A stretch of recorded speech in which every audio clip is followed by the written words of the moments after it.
13 years. I'm a jurist. I'm not a lawyer. In France, it's a little bit different. There is a specific exam to be a lawyer. I'm just a jurist for some different reasons. I'm the data protection officer of Marseille. So, did you have a class of data protection? Yes. Yeah, already. Okay. So, you talk about data protection officer. Yes. Remember that? So, data protection officer, that's a jurist who take care of the compliance of the company, administration, etc. About the data protection regulation, personal data protection regulation. I'm an international expert at UNDP, so it's the development program of United Nations. Currently, I work in the center of Africa, in the Congo Basin, in 6 different countries, about data protection, personal data protection. So some different comparison between the different regulation, and the United Nations developed a tool, a digital tool on smartphone, to help the workers there, the farmers, to develop their farm, their business, and not killing all the forest there, because it's the second largest forest in the world. So there is a deal between the farmer there and UNDP, and if they respect the deal, UNDP can give them some money. To do that, they collect and they process a lot of personal data, and they need to respect a lot of regulation, international regulation, and the 6 different regulations in Cameroon and all countries in the Congo Basin. So it's with UNDP and CAFI, which is a Center Africa Forest. Exactly. I'm a lecturer in Sciences Po Paris. I saw that there is 2 queer students in Sciences Po right now in France, in Paris. It's a school of political science, maybe the most famous in France. Not maybe, the most famous in France, Sciences Po. At the Paris 1, Panthéon-Sorbonne, the complete name, so Sorbonne is the law university, at the law school. In Master 2, I teach some class about cybersecurity regulation, about data regulation, private and public data. Sciences Po is a class of digital culture.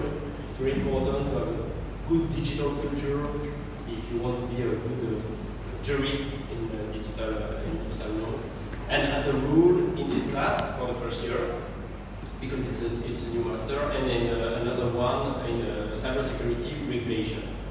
Before, which is, I think, can be interesting for you if you want to work in this area later, EGOV legal expert for the government of Cambodia, with Mr. Keosoti and Mr. Park Kong. So I work with them most of the time on the privacy regulation. The new regulation on data privacy, data protection, personal data protection.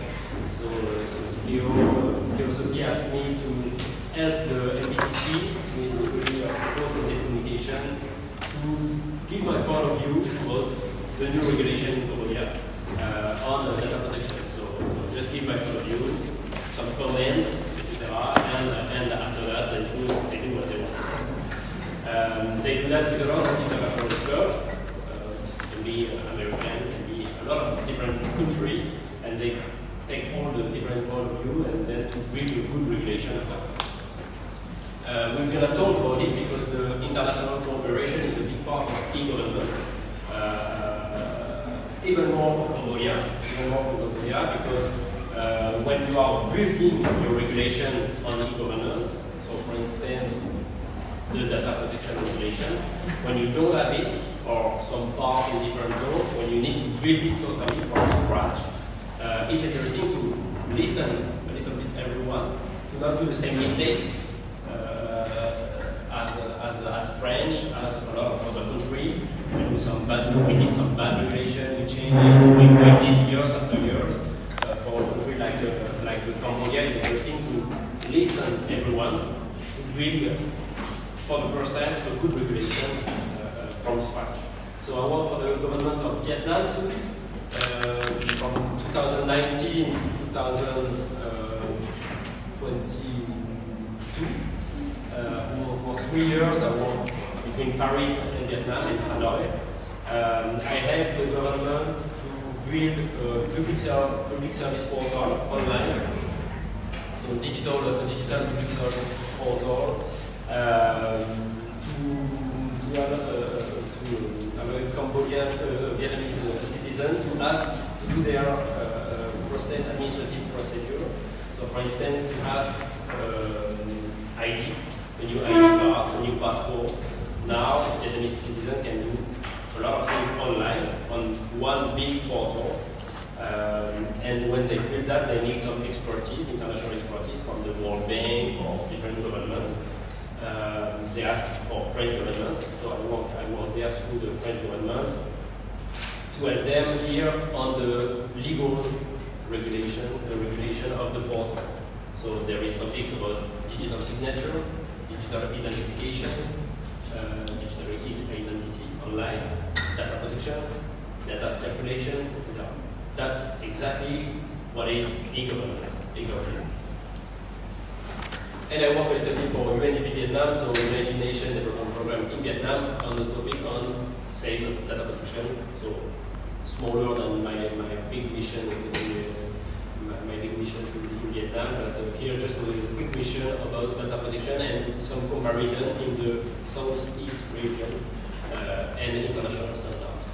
And before, I worked as a digital law expert in French Interministerial Direction of Digital Transformation, which is really important that I talk about it in this class because it's one possible way to change, to do the transformation of the government, of the states, to create some interministerial direction. We're gonna give some rules to different ministries. So the same rule for different ministry, same rule for different kind of companies, etc. From some area, business area, so new rules for the bank, new rules for etc. Okay. Ministry of Health and interministerial mission for professional training. So a lot of public area. When we talk about e-government, we talk about public area first. Not only, we will see. We'll talk about it in this class. I didn't write everything before I worked in politics a little bit at the French National Assembly and as in the law cabinet, lawyer cabinet, even if I'm not in a law firm, even if I'm not a lawyer at the state. It's going to be interesting for me to know where you come from, where you work right now. I understood, I think that all of you, or the majority of you, work already at some jobs, yeah, in some public area, private area, ministry. Mix? Okay. Can you give me some example just to... Sorry? NGO, non-government. Okay. Okay, so public, private, and international organization. In the private sector, for instance, yeah. Okay. Telecommunication, okay. And the public sector, it's what some ministry or Yes. In army. Sorry? Army. Army, okay. Yes, sorry. Economy and finance. Okay.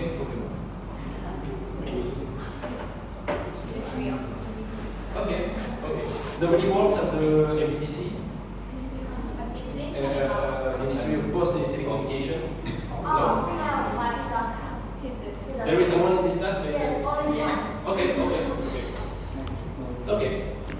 So, for this first class, we're going to talk about, it's going to be an introduction about e-governance, and the next class tomorrow and the next week, we're going to talk about some specific part on e-governance. So, we're going to talk about data protection pretty quickly because we talked about it before in another class. We're going to talk about cyber security, it's a big part of e-governance. Do you have a class of cyber security regulation? No, okay. Not yet, you will have it or no? Because I will talk less or more about it if you have not. Do you know if you have a...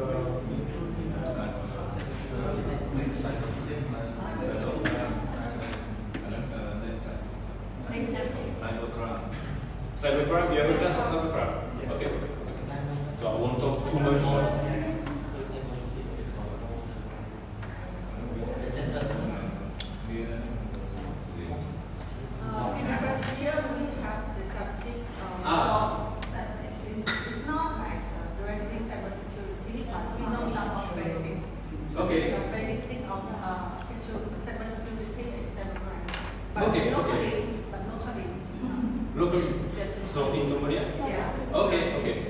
the regulation, Cambodia is writing the regulation of cybersecurity right now. Yes, Yeah. Okay. So we can talk about it because it's a big part of cybersecurity create trust, and without the trust of the citizen, you have no e-government. It's impossible. Okay. So we will talk about it. We're gonna talk about digital identity, digital signature. We're going to talk about transformation of the state and the new way to work in the administration. Even in France, it's pretty new for a lot of administration. But for instance, when I work in Vietnam, when we talk about some new way to work, they were directly interested by that. So it shows that the French administration is an old administration and with old rules, pretty slow, and it's interesting to see that a lot of new countries in development, like Vietnam, they take what we just created recently, and they do that right now, and their administration become really more modern and quicker as our administration. So that's really interesting for them, I think, and for us to see that. We're going to talk about, I say data protection, but data transfer between administration. It's a big part of e-governance. The data circulation, the data transfer between services, between the same administration, between different administration, transparency, open data.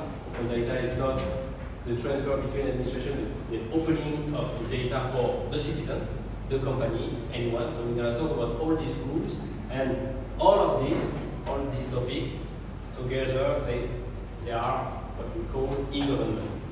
Okay, you will see today there is not a real definition, there is thousands of definitions of e-government, different vision, and we're going to talk about all of this, and I think that will be really interesting for Cambodia's citizens and Cambodian government to understand that all that kind of definition and take some part, not everything, take part, and do their own one Cambodian.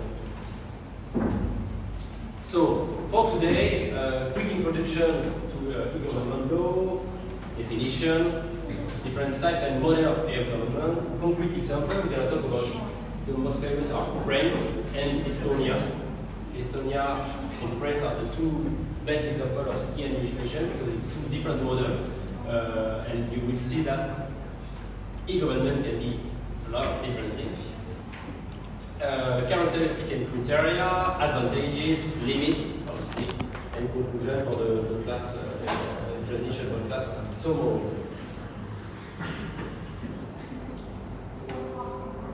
So, first part, introduction, maybe part of context. I think you already have that kind of introduction in our other classes. Yeah, sorry, the title is like too high. Oh yeah, you can. Well, thank you very much.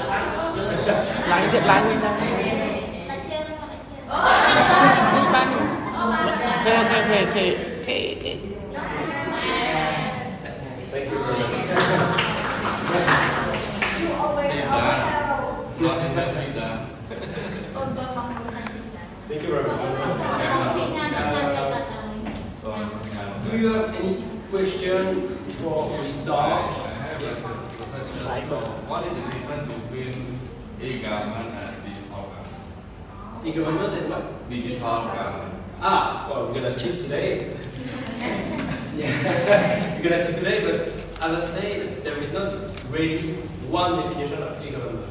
So you will see, I will give a lot of examples, a lot of criteria, and you will see that at the end, finally, if you want to call that digital government, it's okay for me. There is not really different. Exactly. It's the same thing. There is no really definition of digital government. There is not really an official definition of e-government. So if you want to say that it's really the same, I agree. Okay. Thanks. Do you have any other questions? I didn't tell you that, but obviously you can talk when you want. You can ask me stuff when you want. Okay. I like the class when it's a discussion, when there is question. I think it's more interesting. If you don't understand something, you can ask me and don't hesitate. Yeah. So you will share slide to us after the. Yeah, sure. I will send you the other slide. Okay. Thank you. Thank So you. don't write everything, etc. I prefer that we have the discussion at all. Don't write everything. I will send you everything. So, okay for you? Yeah. For the students who are late, come to see me at the break and we will do this. It's important. I don't know what's happened if I don't write your name there, but so. That's why I say don't write everything, of course. Because I will have a lot of slides like that. So it's better if you listen and we talk. And I will send you all of this to read more seriously, etc. I don't know. So, what is the main goal of the class? Clarify the concept, what it is, what we are talking about, of course. Okay. As I said, I prefer to give a definition with topic, with example, like e-government is data protection, is data transfer, is open data, is e-identity, e-signature, okay, digital signature, digital identity, different way to connect my profile to an administrative website, okay. All of this is e-government. I prefer to give that definition, but we will see that there is some different definition, pretty simple. In fact, if we want just one sentence, it's pretty simple. It can be totally digital. Really important to understand that it's not only the simple computerization of the administrative procedure of the state of the government. Okay, it's not we do exactly what we did before with paper. Okay, we do that online, and that's e-government. No, it's a little bit more complicated than that. Even in France, we do that kind of mistake.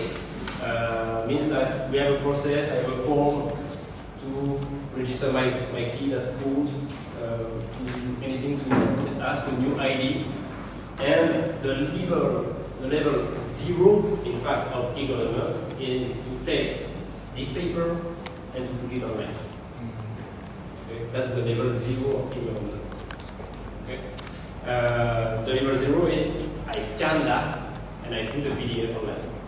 Okay, yeah, okay, it's e-government, but it's really not e-government. What is e-government? Or that example, for instance, is to rethink about this form. What we need as data here for the citizen. Do we need everything? Can we simplify this document? Okay. When we put it online, do we put a PDF form? Or do we do a form online that citizens can register their own data? What data? Where we register data? Where we host data? Okay, with what hosting service? Who has the right to see the data? What administration? Only the administration for the ID? Or other administration? Can be interesting that other administration get the data too. Okay? All that question is the question we ask about e-government, how it works. Okay? It's a really important question because, for instance, in France, we will see tomorrow, there is some rules for the data transfer between administration. It's possible. If you respect some rules, it's possible in certain cases, etc. When I work in Vietnam, they totally didn't understand why there is some rules. They said, one administration, one ministry has the data, why the other one cannot have the data? So, e-government, is different, depends on the country, because we don't have the same culture, the same history, the same vision of what is the personal data, what is the sensitive data. We don't have the same religion, history, etc. So that's why we have different kind of e-government. Okay? So there is no good way to regulate the e-government. There is no good e-government and bad e-government. There is different government. We can explain with social reason, historical reason, religion reason, etc. Okay? For instance, in Cambodia, not this time, I think it changed recently. When I I come in Cambodia since 6-7 years. At the beginning, when I asked my visa, they asked me my religion. The Ministry of the Immigration asked me my religion on my visa. For French people, it's totally crazy. Like, why do they need my religion? I come as a tourist or to teach or why? You see, so that's the kind of question you can ask when you take your paper, when you ask religion there for years, and when you put it online, you can ask to yourself that kind of question. Do we really need that data? Apparently no, because I think this time they didn't ask me. And last year they asked me. So that's exactly that kind of question, okay? So it's not a simple computerization, not just a scan. It's really more complicated than that. It's the occasion to simplify, to rethink all the process. Okay? From the entrance, means the link between the state and the citizen, to the data. The data, who has the data, who can see the data, who can change the data. Okay? And we will see that the data life, the cycle of life of data in the administration can be very long, very long. In this class, we're going to talk about some different forms and models of e-government. So, as I said, I'm going to talk about Estonian one, French one, two main e-government. But if we have time, I don't know if we're going to talk about it, but we can talk, for instance, about the Chinese one.